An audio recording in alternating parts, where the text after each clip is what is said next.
Yeah, good afternoon, everyone. Welcome to the Straight Talk, the Brand Stories Edition 6. Today's theme, Rewired Consumers, Reimagined Brands, couldn't be more relevant. We live in a world where digital is default, consumer is always connected, attention is fleeting, and trust is earned at every touch point, one interaction at a time.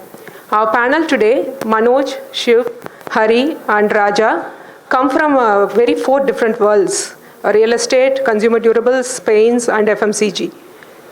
Yet they share one powerful common thread: the pursuit of experiences that feel personal, consistent, and meaningful for a consumer. This discussion is about real brand stories and how each of them is redefining what consumer experience means in their category.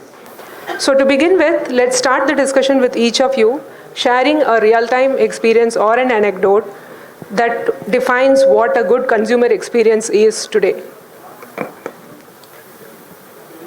Yeah, start. Okay. Good evening, everybody. Firstly, I'll just take a minute. I was just wondering, I'm here sitting with a customer of mine, with a peer who will help me sell to the customer. And to enjoy this whole session, we have the snacking partner. We have a media guru here who would tell us how to manage the whole expectation. And I guess this session of, the theme here sits well. And it's a good learning session that I think I would be able to go through this. And I'm saying this very specifically because the category that I manage and I currently work on, the consumer experience, we have multiple, people who would be part of this category, and I currently lead marketing for Roka India bathroom products. For the benefit of people, Roka is an MNC operating in about 170 plus countries. They are a 108-year-old brand.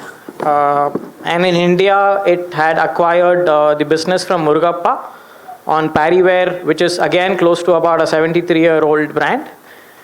And the reason why I'm stating this is because the challenges of continuing businesses from where it was, what it is now, with architects, with builders, with contractors, with plumbers, with, so on and so forth. The customer journey and the consumer journey is highly complicated, right? The buying cycles are highly different.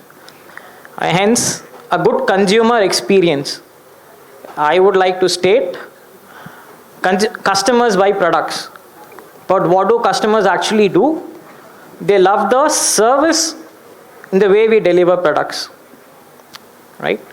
Similarly, for consumers, they love buying designer bathrooms. But they actually are not very well equipped into this whole journey of what goes into a designer bathroom. So a good experience, I would say, is a hassle-free bathroom. We are in the space of hygiene, but a hassle-free bathroom is what a consumer today would ideally love. But do they know about it? Question mark. I'm sure you guys can throw light about it at this category that I handle, especially my customer here who would be able to add a lot of value to what I bring in right now. Yeah. So Manoj, would you want to add on to what Shiv had mentioned? Yeah, I will touch upon what he was referring to. Good evening, ladies and gentlemen, and thank you, Media News, for having me on this panel. Customer experience, yes, and before I could introduce myself, Shiv introduced that I am from a builder, so I head the sales and marketing for DRA Homes. I'm sure you're all familiar with the brand, but as a brand, we started marketing ourselves, frankly, only in the last 2 years, and in the last 15-20 years in Chennai, we have had wonderful experiences from our customers. So as a brand, as a real estate developer, we pioneered this concept of a timeline meter, and our commitment to our customer was that we will deliver the project on time. So real estate is one product category where you can't just see, feel it, buy it and go home. You have to come, meet us or meet the developer, understand the project, buy even before the project construction has started at site, and then wait for the project to be handed over. And typically a real estate project of a decent scale will take at least 2 years to be completed and delivered on time. So the customer journey in real estate is a pretty long journey. It's not like you buy, use it, and then move on. So you wait for your product to be actually delivered. So that's where I think partners like them also come into play. Customers, first thing they look forward to is obviously the brand, then the location, then the floor plan, then the specifications, and that's where they come in. So what are the kind of brands that we are associated with? What are the kind of specifications that we do? So all these are parameters which help the customer to decide what product to buy at what price to buy.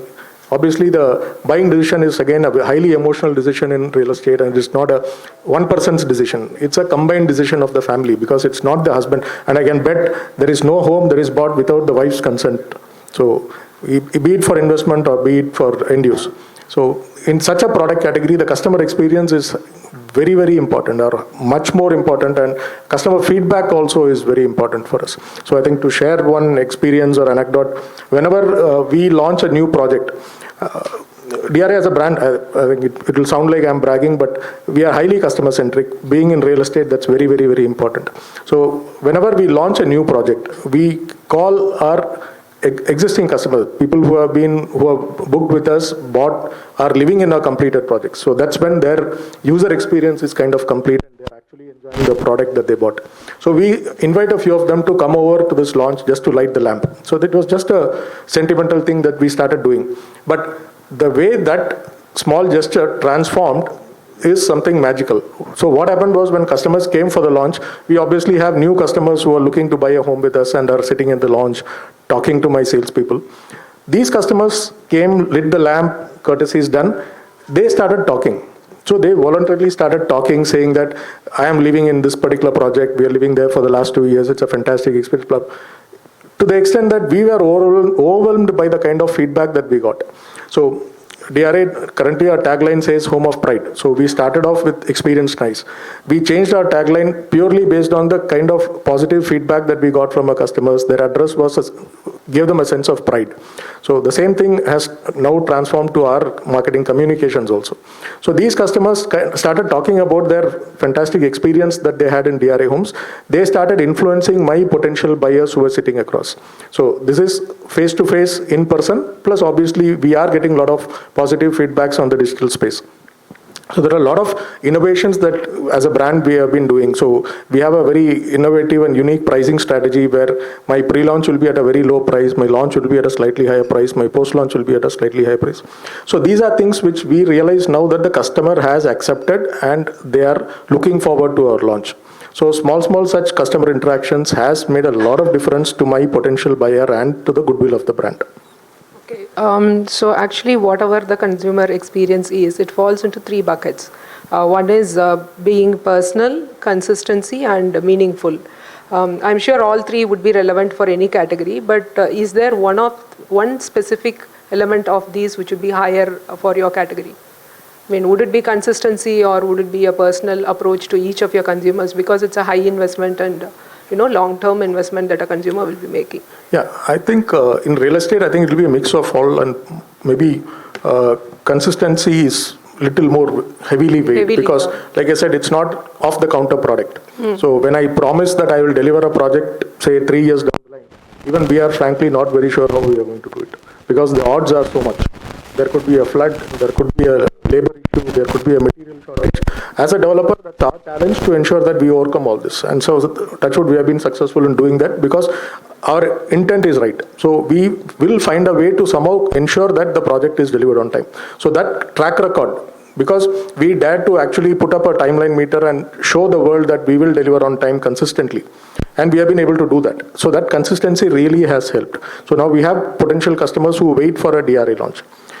And real estate is one product where just because it's brand DRA, everybody can buy. No, because real estate is a highly personalized product that they would like to buy. So they may like to buy a DRA, but I may not be having a project in a location that they want. So just because DRA, they will not want to travel 10 kilometers away and buy a DRA. So consistency definitely helps, and the fact that we are always in the right location adds to it. And personalization, we in fact as a brand track customer delight. So we measure the customer's sentiment. We have a third-party app through which we actually get feedback from the customer throughout the journey. Like I said, it's a 3-year tenure. So at the time of booking, maybe after the welcome call, after the first meet, we have a delight team dedicated. See, typically real estate, I'm sure you're all experienced, so it's nothing new, but it's not that my customer relation team is there only to call and ask for payment. So I have a dedicated customer delight team whose only role is to ensure that they go meet customers, engage with them, and keep updating them of various developments that are happening. And we are highly technology savvy. We have app-based information that has then we have enabled WhatsApp. So all these are technology-based personalized connects. So that also helps in ensuring that customers are satisfied. Okay, thank you. And Hari, so how would you feel, consumer experiences in the category? Yeah, hi. Before I get into an anecdote, in any buying cycle, there are two things that influence a purchase. One is functional reasoning, another one is emotional reasoning. So you should always create a functional reason to believe, and you should create an emotional reason to buy. Mm-hmm. So functional reason to believe is, to be precise, the most easiest thing to do, because you've created a product, you've created a service, and you know what is there in it, and you know what is going into it, and you know what is the offering that you can give. So it's quite like stating the obvious. But the second part is the most difficult part. Like, what is that emotion that I need to tick in which consumer so that he picks me over competition? And if we had probably known the answer to that, I mean, that's like the holy grail, right? If we had probably known the reason to that, the answer to that, we would have all sold better. So to give you an anecdote, I would probably pick a leaf from a couple of experiences that I've had in life, and also with some of the brands that I've managed earlier. So apparently, there was this event that I wanted to do when I was with Automobile earlier, and I walked into the Ritz-Carlton Bangalore to kind of see the place. So I walk into the lobby, and the usherer who's standing there looks at me and says, "Welcome to the Ritz-Carlton Bangalore, Mr. Harihara Sudan." So I was shocked. I mean, for me, I mean, as a marketer, as a person who's doing these things day in, day out, I know that there is some game behind it on how they knew who I am.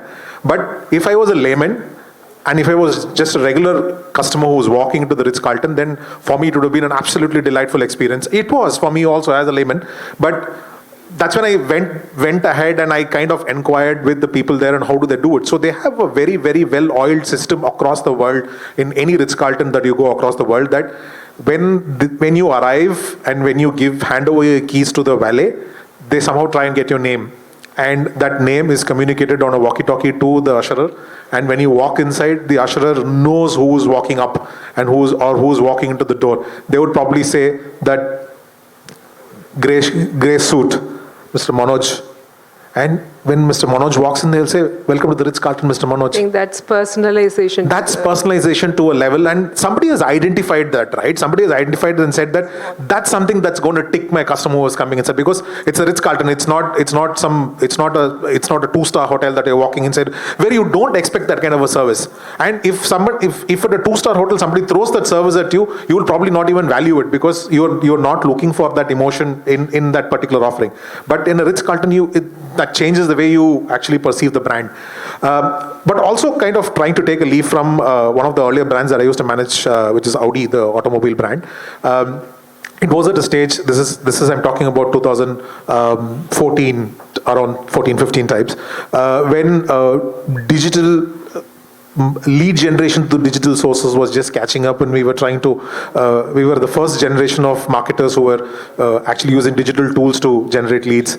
We went through the process of a whole where we used to scam customers into like gating we used to put like gates where you cannot get information about my brand unless and until you like my page, and we grew followers. And from there on, we've gone and we've kind of seen the entire cycle of it. So in automobile, a sales guy who is handling leads values walk-ins into the showroom as the holy grail of leads. If somebody is walking into the showroom, then everybody kind of pours over that customer and they will try and kind of convert that sale. And in the pecking order below comes say somebody was called into the showroom asking, inquiring about a particular car or a motorcycle. But when a lead is generated online, when somebody is inquired about it on Facebook or when somebody is inquired about it on our website, the kind of importance that the sales guys were putting in was very, very minuscule. And when I stepped in to handle marketing for Audi, and when I was going through the data and I was crunching it, I realized that there is a significant amount of leads which is coming in every month from these sources, but these guys are not acting upon it. What's happening? What's going wrong? So then I started looking into it and I realized that the emotion behind it is that if it's everybody is fighting over that walk-in lead, right? And so obviously in the pecking order, nobody is even bothered about those digital leads because they've not seen the consumer. They don't even know who's this guy who's put in lead. And and one very ubiquitous answer that used to come from sales guys is, sir, all that is junk, sir. What's up, junk, sir? They're not serious, sir. Buyer is not serious. So I'm like, how is the buyer not serious? I mean, somebody has actually taken the pains to go and fill up a form online. When was the last time I filled up a form online? I don't know. I mean, even back in 2014, I did not know the last time I filled up a form. So if somebody's filled up a form online, which means he's serious about it, right? That's why he's taken the pain to even type the form out. So when I started looking at it, I realized that these guys in the pecking order used to reach out to these leads, say about 4-5 days after the lead kind of comes in. Then that's also the time when I stumbled upon a McKinsey Insights article which kind of talked about the mental state of people when they consume brands and when they interact with brands in various touch points. And for somebody who's punching in a digital lead, I realized that the heat on the lead is actually very, very, the window is very limited. So, and there was some rough calculation I made and I arrived at a number which said that 4 hours is the TAT that we should take to reach out to these leads. And I started enforcing that. So somebody puts in an online lead, within the next 4 hours, somebody will reach out from the brand and they say that, hey, you know what, you inquired about the brand. How can I help you? You want to do a test drive? Because we had perfected the art of test drive, right? That's like the holy grail of consumer experience in automobile. The first step of consumer experience is giving a great test drive or a test ride. So we already perfected that. But somebody reaching out in the next 4 hours and saying that, you inquired about the car. You want to see the car? Can I bring it over today evening? Or is there a convenient time? Whenever you want to do it, let me know. I will bring over the car. So that kind of changed the way online leads started behaving. So that's a big correction that we did in terms of how we change consumer experience in terms of lead management, not at the closure level, but even at the entry stage. And I think that kind of changed the game in how we sold cars in Audi. And those were some of the best years that we had as a brand. At least in this part of the country where I used to manage the brand. Thanks, Hari. Actually, that leads to the next discussion that I want to spearhead in. Raja, like, what do you have any anecdotes or experience on smaller nuances, like what Hari was saying? You know, one small tweak in the way things happen, leading to a large brand experience for the consumer. Thank you.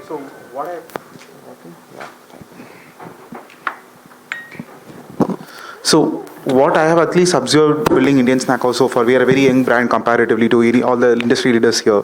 But what we at least learn here is, at least in the food category, in the FMCG category that we are working on, what customers look at or what customers buy from us or why customers come to us is one of the biggest reasons what we see is the authenticity, what we follow.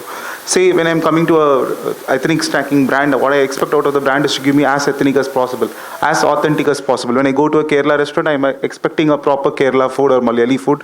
Or when I go to a Andhra restaurant, I want the authentic Andhra food. I am not expecting a Chinese noodles to be good at that restaurant. So that has drastically changed in recent times. And secondly, in food category, especially if the product is better for you, the lifestyle has changed. The wellness factor as a component of selection of products have kind of made a drastic difference to how consumers are making decisions. So if the product is better for you, if still intelligence is the single largest factor in food purchase or food consumption. But with the intelligence, can you make the product better for me? Can you make it no palm oil, no preservatives, no additives? That I am super happy to give it to my child. I cannot make it. I'm a working mother. I cannot make this food or make 3 times snack. There is a bus snack, there is an evening snack, there is a afternoon snack. I cannot make it every single time. But if I can I buy something that I'm super happy and confident about giving it to my child? So that's what we see that as the evolution, I think buying food from outside is seen as a once in a while thing earlier. Now it is becoming a everyday scenario or every second day scenario where you order from Swiggy or Zomato. And third thing that is actually defining or that is actually changing the market, what we have today is the convenience of purchase. How quickly can you deliver a product? How easily I can access to your product? So before accessing to your store, or I need to check whether will I get a car parking, will I get a bike parking, what is the bike parking charges, or will I get caught by a policeman for parking there? So these are the different convenience issues. And probably a few years back or a generation back was okay with taking that thing. They go to a famous shop, you stand in a long queue, they were okay with it. Today, the convenience is all that matters. We are seeing the emergence of quick commerce getting into billions of dollars. The whole and sole reason is the convenience that they deliver. So today, for a new brand like us, it is very simple. We tell our customers, like, we sell products like Nagarkoil banana chips or Srivilliputtur Palkova that were only available at a place that is 700, 800 kilometers away from your native city. Only a mama or a chitapa will bring you when they are coming from their hometown. But if you go to Swiggy, Zomato, type for Indian snackos, you get it in 10 minutes. So that's the convenience that customers are demanding, and that will makes a huge difference to repeatability and happy customer experience.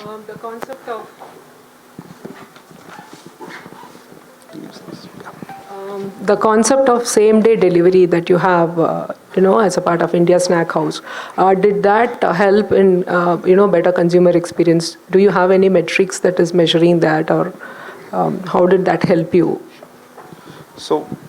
So when we started as a pure online first brand, I think we had two choices, whether to kind of go pan-India using the brand because it gives you a much better marketing efficiency because your addressable audience is super big. And the second choice is to go very local, go to a particular city and do a great experience so that you will eventually trickle down to other channels of sale. So what we chose to do is kind of go with a very strong promise of a same-day delivery to consumers who order from our website. It's super difficult to handle from an operations perspective, but what will happen is it will give us a lot of repeatability. So in our website currently, even we are just a 20 months old brand today, but what we see is almost 40% of customers doing a repeat order.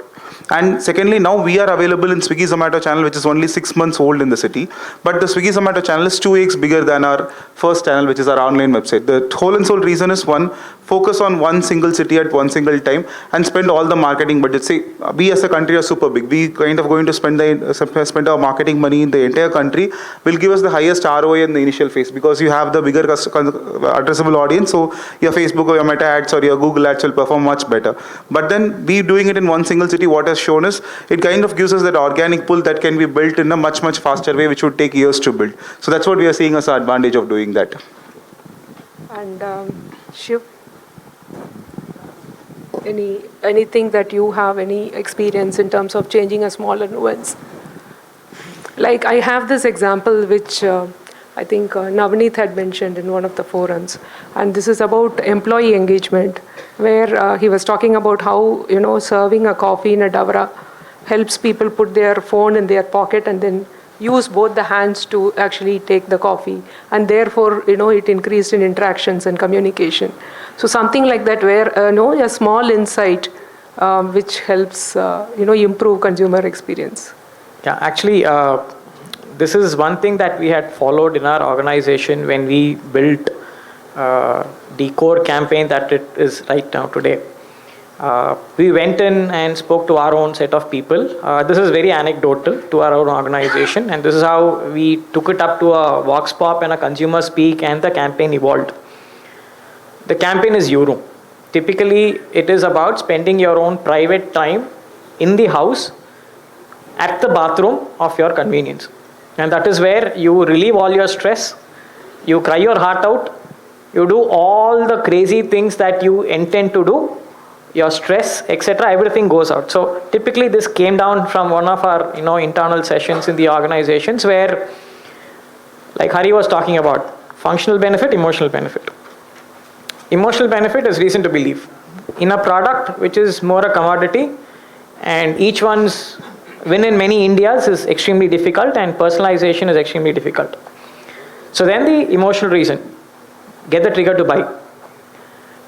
The emotional reason is what we try to understand in terms of what is the role of the household and the role of bathroom plays in the household.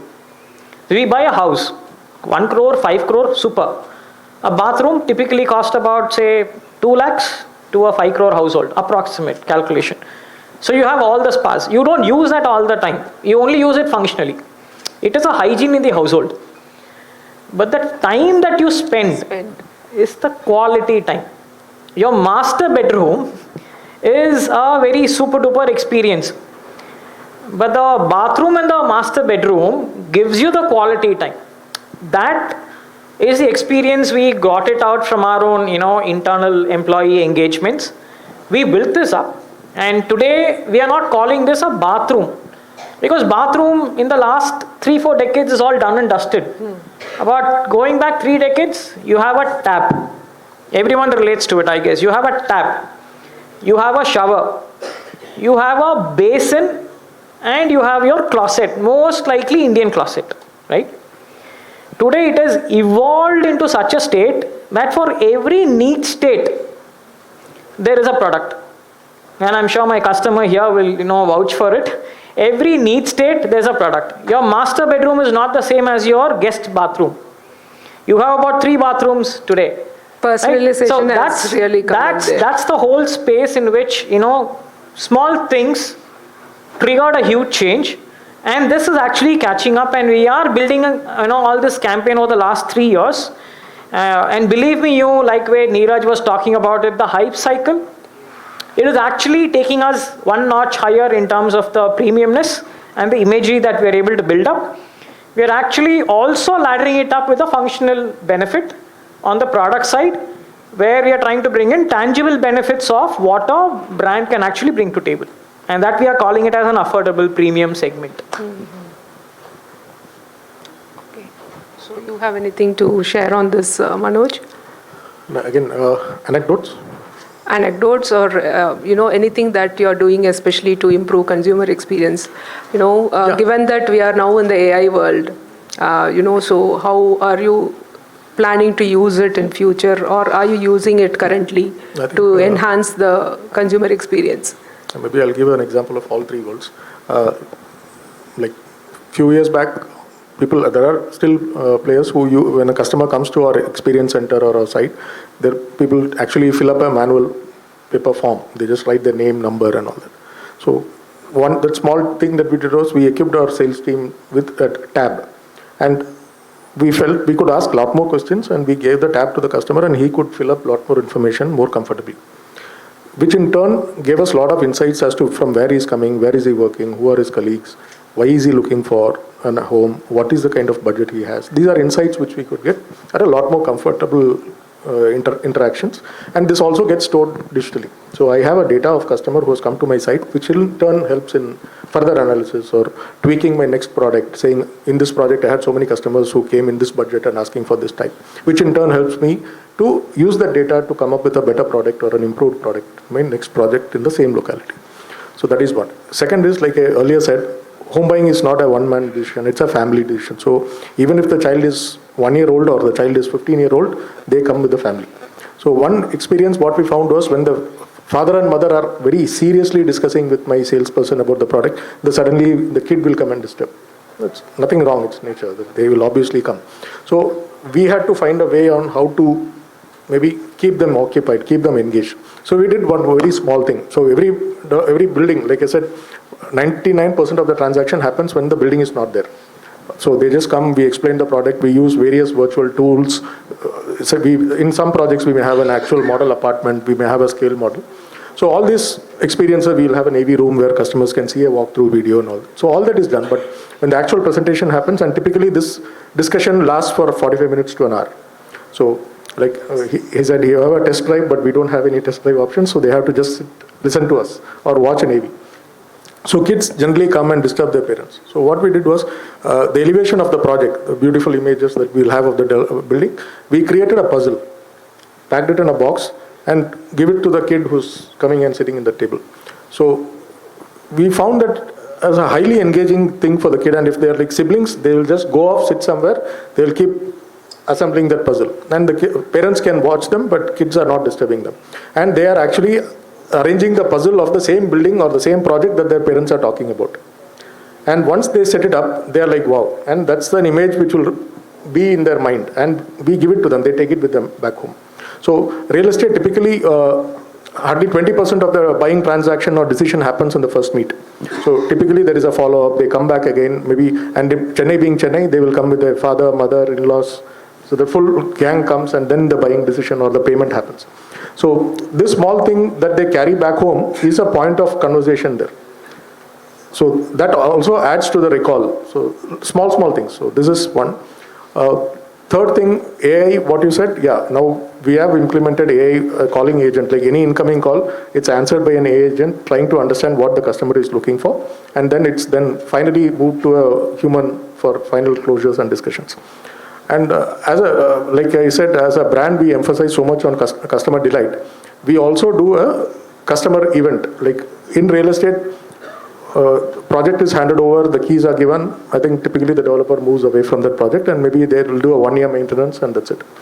In DRA, what we do is like we actually organize events every year for our completed old projects which we have handed over, call all those customers over for an event. So while we have been insisting that we focus on customer delight, we also treat our customers like a family. So it's like a DRA family. So we call them over for an event and there's a lot of engagement, fun activities that happen. That connect is still established. Frankly, as a brand, we may not have to do that because they are paid completely. We handed over their house, the maintenance tenure is over and they are on their own and stuff like that. But as a brand, we keep doing this event regularly. We call back those customers. So there's a lot of positive vibes that happen. There's positive discussions that happen and they go home reconnecting with DRA. So okay. So actually, one aspect that you mentioned is about how not AI necessarily, but a bot answering, when the consumer calls, and then it moves on to the human element. So as a consumer, I not need to have that human touch when I want to experience the brand for the first time? And how does that actually help you, or actually does it hinder the overall consumer experience that a person would be having? Yeah, very pertinent question. And it's not that we are completely depending on the bot or whatever. So it's just that, see, the customer can call anytime. So I will look at it as a scenario where instead of missing that call or a call going into waiting, this machine or will answer. But we have evolved it to some extent that it doesn't sound very obviously machinic and it's not recorded voice. It's a very engaging discussion. It's not like press 1 for this or nothing like that. So customer talks, the bot will obviously talk. It does have an interaction where it says, if you're free, say yes, otherwise no, it's not like that. No, it's not like that.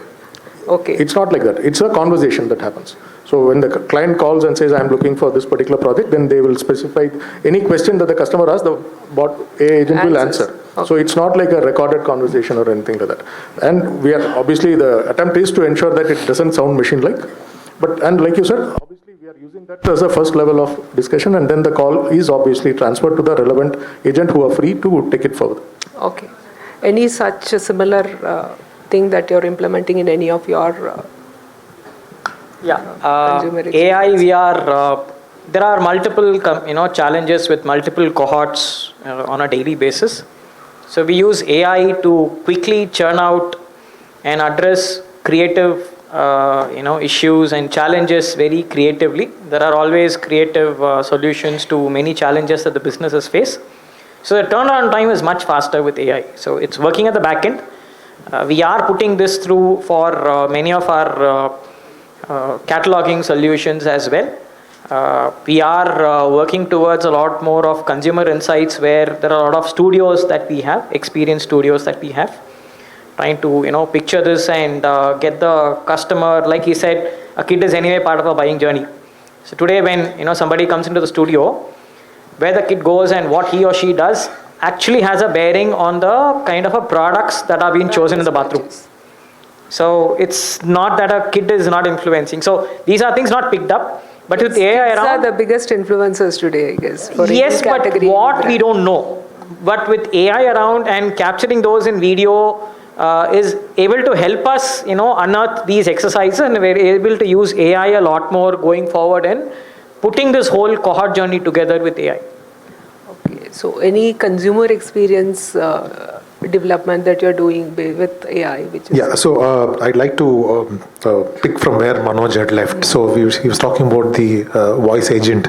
So today in the paint industry, services, offering painting services has become the most basic service that you can offer. The product itself is secondary. the first thing that consumers ask is, will you also paint the house and give Yeah. me? So lead-based business is something the paint industry had never seen before, and suddenly they've been thrown into this deep end of the pool where you have to handle.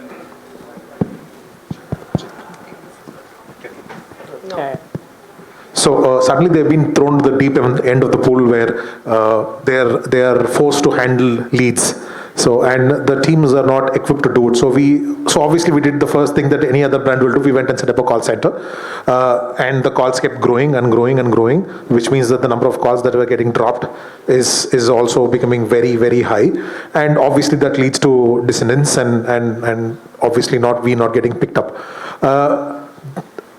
That's when we started exploring AI call agents. And trust me, I had a 20-minute conversation with an AI bot.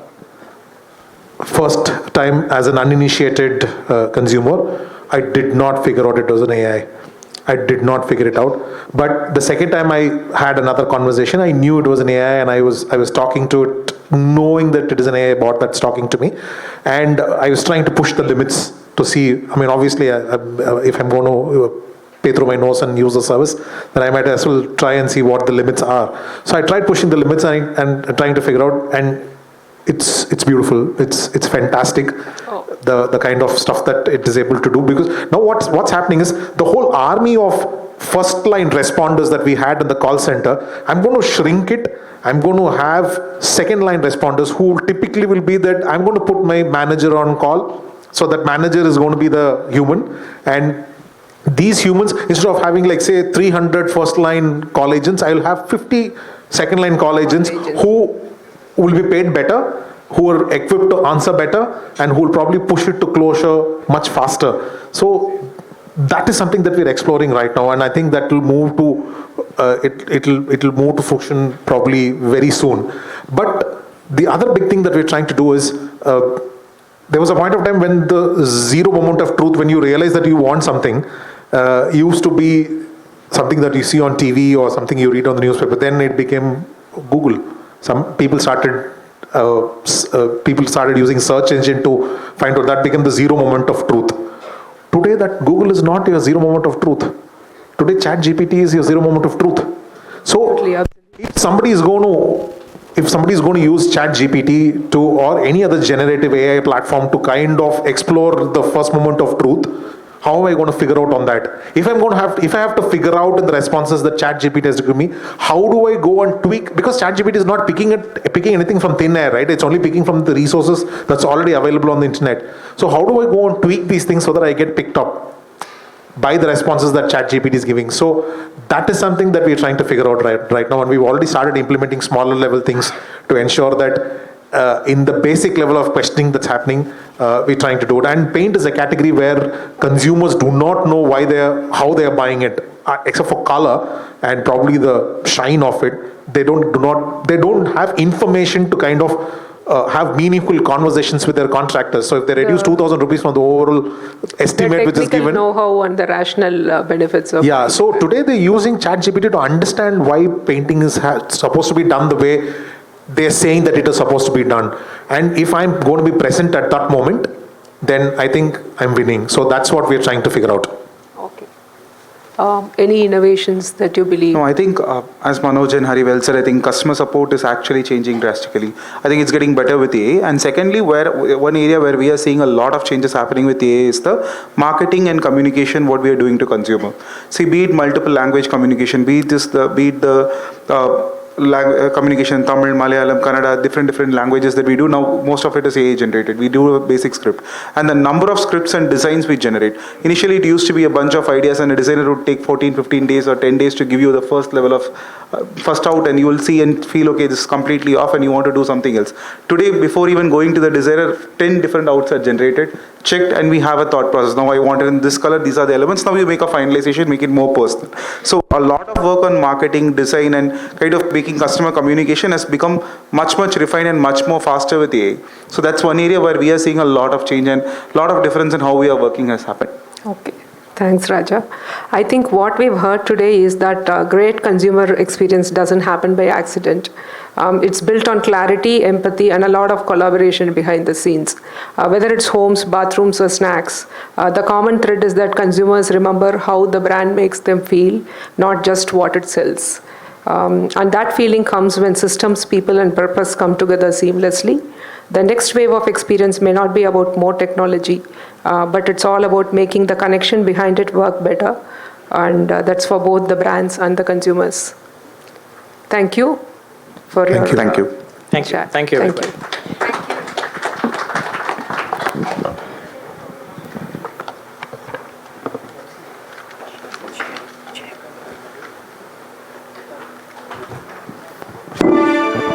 Thank you so much. We highly appreciate the depth and clarity of the discussion. So yes, to present the memento, we'd like to welcome Mr. Prakash Shankara Narayanan, CMO Media News for You, co-founder and CMO of Artha Digital. Put your hands together, please.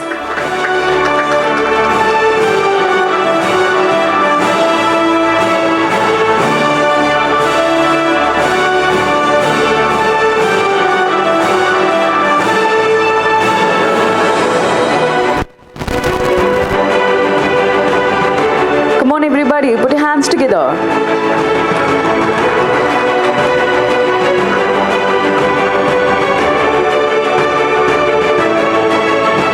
Thank you.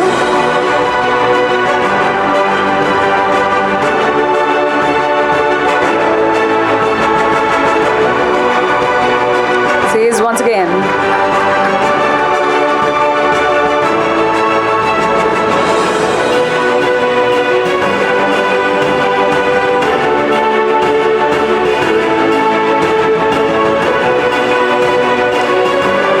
I think they deserve a huge round of applause.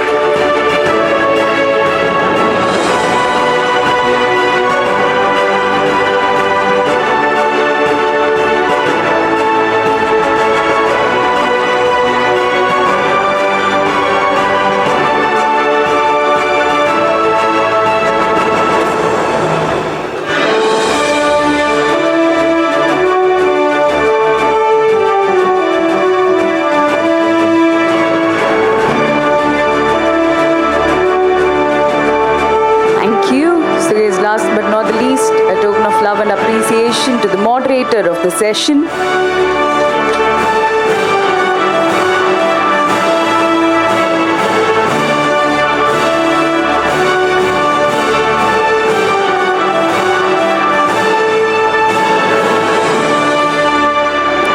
Thank you so much. We'll quickly get a group picture, please. Sir, presenter, please stay back.